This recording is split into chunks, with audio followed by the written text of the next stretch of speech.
The thing is that everybody in the world these days is supposed to be in competition with everybody else. You have this maximally competitive economy.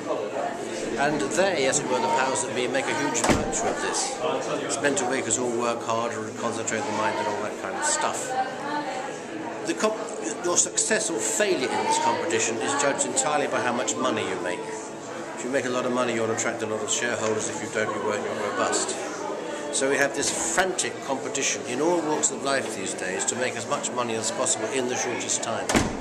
And this absurd mentality, which is grotesque in most contexts, is applied equally to agriculture. If you're just selling something neutral, I don't know, like computers, then maybe that doesn't matter. But if you're selling something that really matters, like food, and also something where the production itself is quite uncertain because of the climate, it becomes an absolute disaster. If you try to maximize yield in the short term with farming, you could find you make it impossible to produce anything in 10 years' time. You just wreck the soil, you waste the water, etc., putting on too much fertilizer, etc.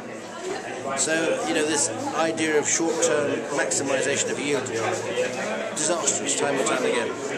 Value adding means, well, not only do you do a load of packaging and processing you don't need to do, but even worse than that, that you take your grain, which we could all be eating, as the basis of good traditional cuisine, and you turn it into meat, because then you can really make money.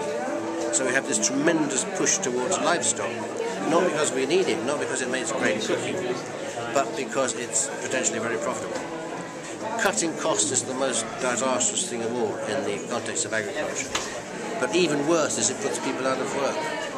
And there's this great drive in the interest of cutting costs just to throw farmers off the land. And it's bad enough in this country, Britain.